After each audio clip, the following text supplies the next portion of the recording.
You've been asking me for more and better Fusion tutorials, so I've got a great little project for the shop that I really need to get done. So let's do a little sketch of what we want to create. We'll jump right into Fusion and then we will make that part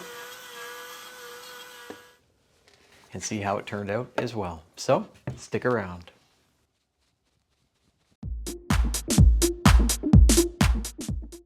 I sold just about everything that I could to be able to buy this nice CNC machine. This is a Onefinity machine. It's extremely heavy duty on the top. On the bottom, that's a different story. These are aluminum legs, aluminum frame, and aluminum brackets, and I'm finding that it is wobbling way too much. All of this is having to stop and quickly change direction, and that is what's causing the vibration. So what I'd like to do is find a way to connect this machine to the wall and use that wall to increase the stability of it. And to do that, we're going to create some custom brackets. So first, let's grab some dimensions from the top and also down under below to make sure we have everything we need to compensate for. So I put a dial indicator on, we'll jog the machine manually. Hopefully by the end of this, we'll see a pretty big improvement.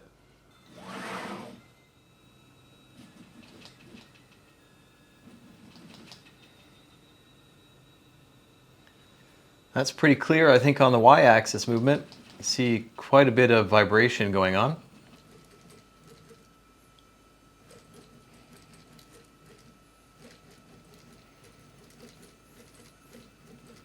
So that's not really that great either. Hopefully adding some brackets at the back will help to at least mitigate some of this.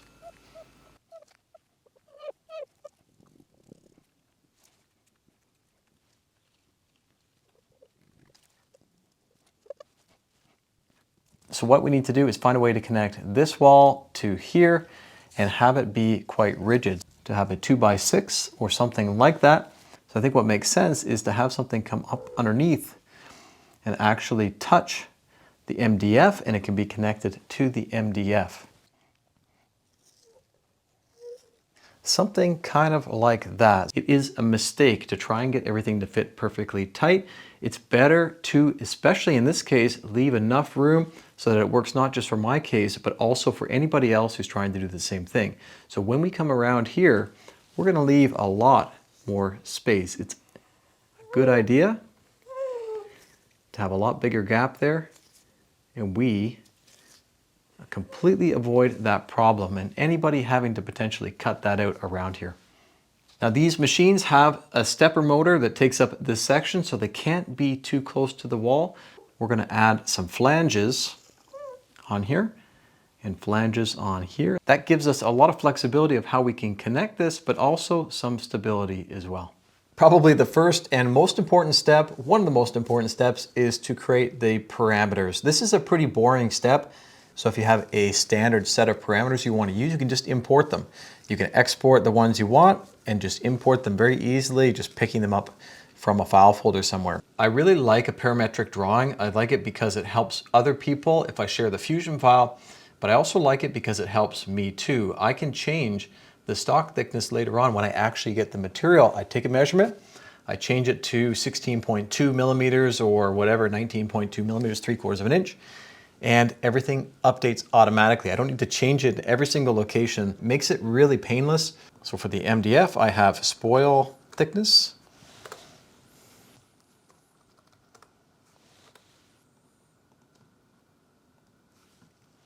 Although it's a little bit difficult to tweak constraints, it definitely makes it much cleaner, much easier to work with.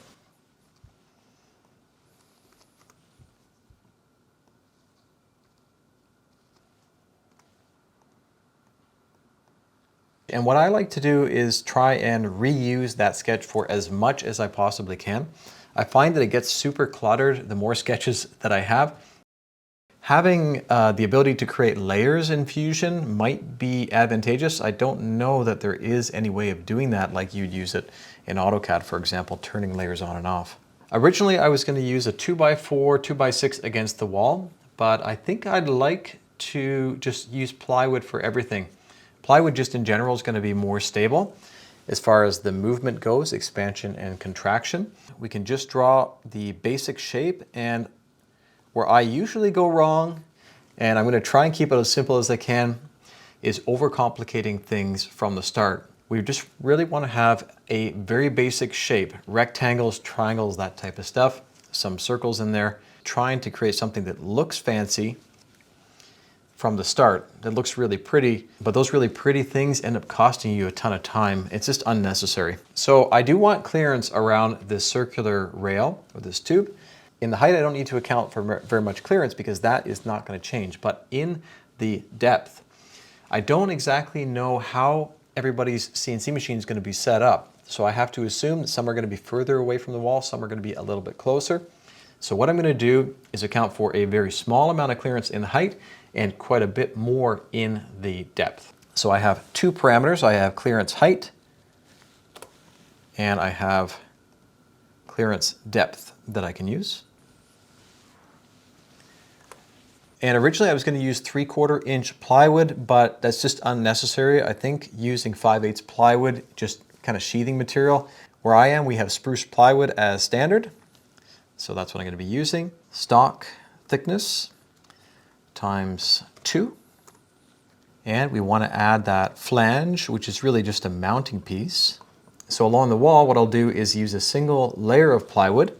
Here I can write in stock thickness times 3. The top is only going to be times 2. If I decided that I wanted to change that thickness, this isn't completely constrained, but you'll see what I mean. If I wanted to change it to 19 millimeters, it automatically updates those just really quickly, really easily. And as the drawing gets more and more complicated, it becomes even more important. So I don't need this bracket to be that large, but I am going to be connecting to MDF. So I do want quite a few screws along the underside there. So I'm going to be going in with a depth of 305. You can always change that later if we want. And a height of 305. And I think it might be a good idea to have some cutouts in here for either some dust collection to pass through or some wires to pass through. So we can definitely do that by adding a couple circles in.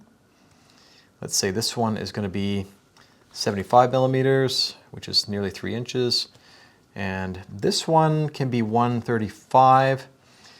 And that way it should compensate for a 5-inch diameter duct hose if we ever wanted to pass something that large through there. And I think it fits pretty well in here. One feature I really like that Fusion added is to right click, pick arc tangent. It just makes it super easy. Let's say 40 millimeters. This is all going to go onto the CNC machine anyway. You may as well take advantage of that and try and get as many of the connections done on the CNC at once. So we are going to house the bracket in, and I'm going to house it in by 3 millimeters, a tenon space of 25 millimeters, and we're going to have a gap here as well.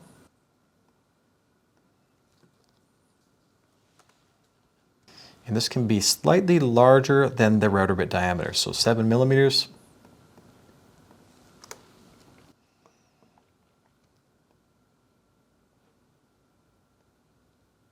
Stock thickness, symmetrical, hole length,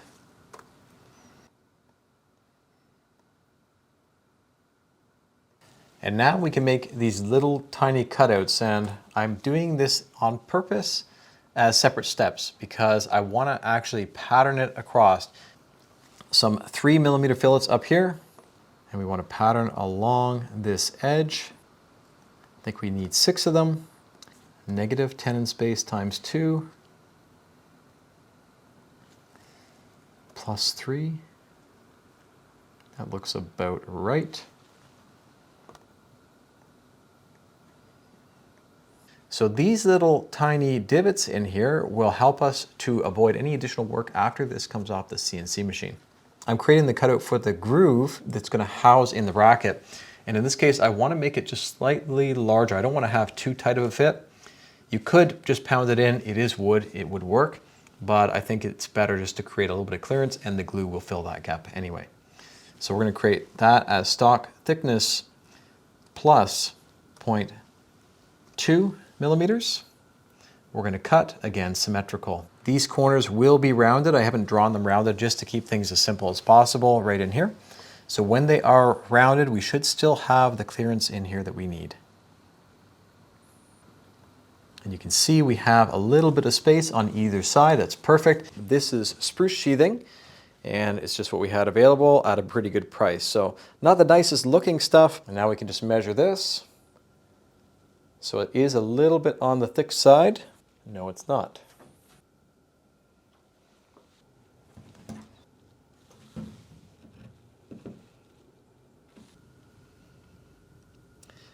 So we're somewhere in the range of 16 millimeters. I think it's probably good just to leave it at 16. And again, this will compress as we try and put it together. Not the best tolerance material, that's for sure. If, for example, I wanted to change it, it would be really easy. I would change it to 16.5, or let's say it would be 25 millimeters, and everything will update automatically to that size. In my case, I'm just going to leave it as 16 millimeters. And we just need a rectangle of our desired material size. So for me, 1200 millimeters, it's close to 4 feet. And 762, I don't remember what that is, 2'6", something like that. And this doesn't really need to be constrained to any particular location. So we need to make these into components first. Create components from bodies, modify, arrange. I select them. So in this case, I'd like 3 of each. So that's 3 sets, and then envelope. You can see here, it says sketch face, or you can select plane. So sketch face is what I want. Another benefit of using plywood is it doesn't really matter what the grain orientation is. In this case, it's going to work no matter what. If I decide to change my stock size, I can do like that. I can make the change and it automatically adjusts and fits the parts in, as long as obviously it's big enough. If we don't have stock size that's big enough, we can use 2 pieces and so on. These parts will update automatically if I make changes to the main components. You see the holes are there. Perfect. So I think the finished product should look pretty good. It should look really professional, but more importantly, it should be very strong too. It could add in one more feature. Because we have some shake side to side, and I do want to try and prevent that, I think these just being there and connecting it to the wall are going to help. But I also think that if I can connect each bracket to each other, it's going to help even a little bit more. So I'm going to add in a little recessed area. We can create a circle like this, and this circle instead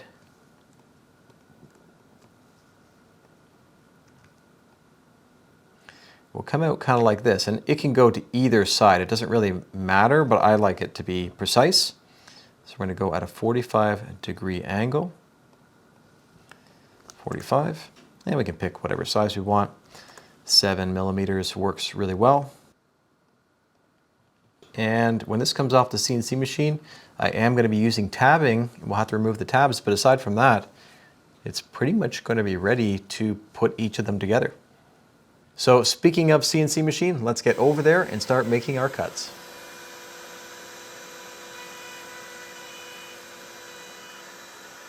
I'm still getting used to this machine, and I'm definitely not pushing it to its limits. I am running with the Makita router still.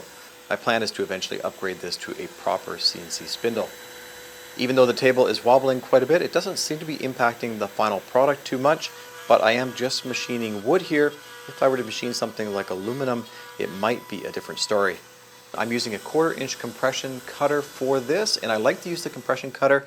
I just need to make sure that the first pass is deep enough, so I have it set to 8 millimeters, and that way it's cutting on the down, and it's going to compress the top layer of fibers, and it's not going to tear out.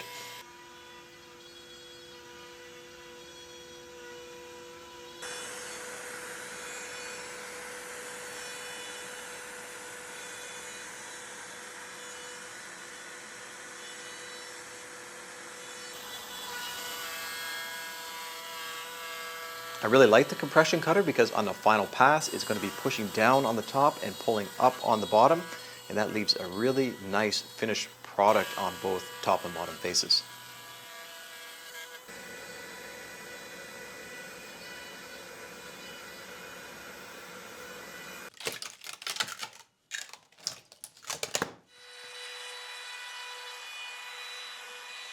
Now we can take another Makita trim router and remove those tabs, drill a couple holes.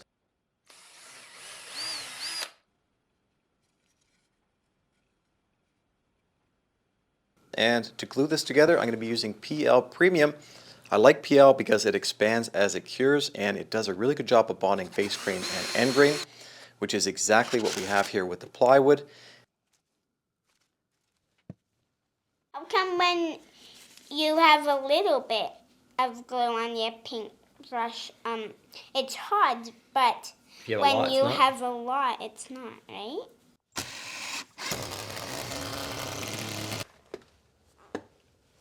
And it's a little bit awkward to install these, but we'll get there.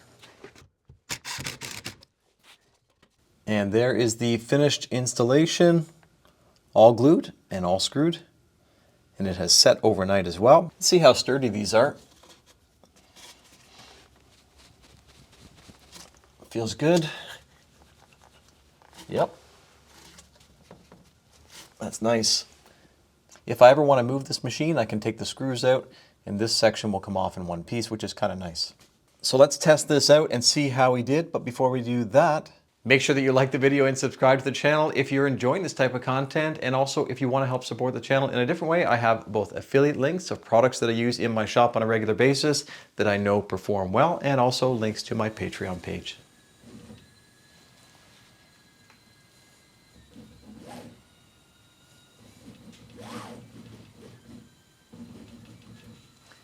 Looks like about 3/1000 of an inch total.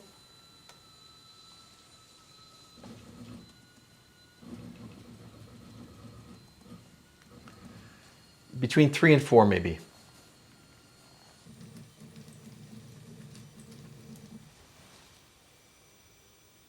Looks like we're close to 10/1000, maybe a little over, probably a bit over 10/1000 of an inch.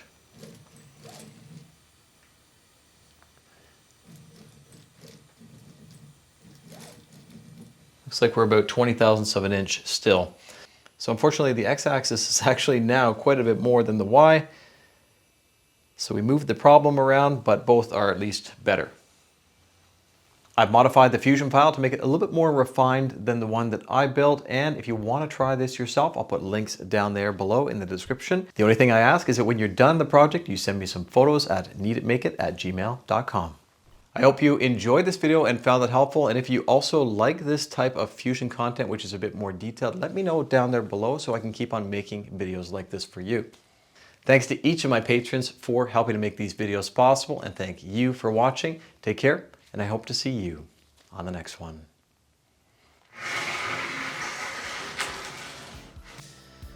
Now, to figure out what I'm going to do with the rest of this plywood.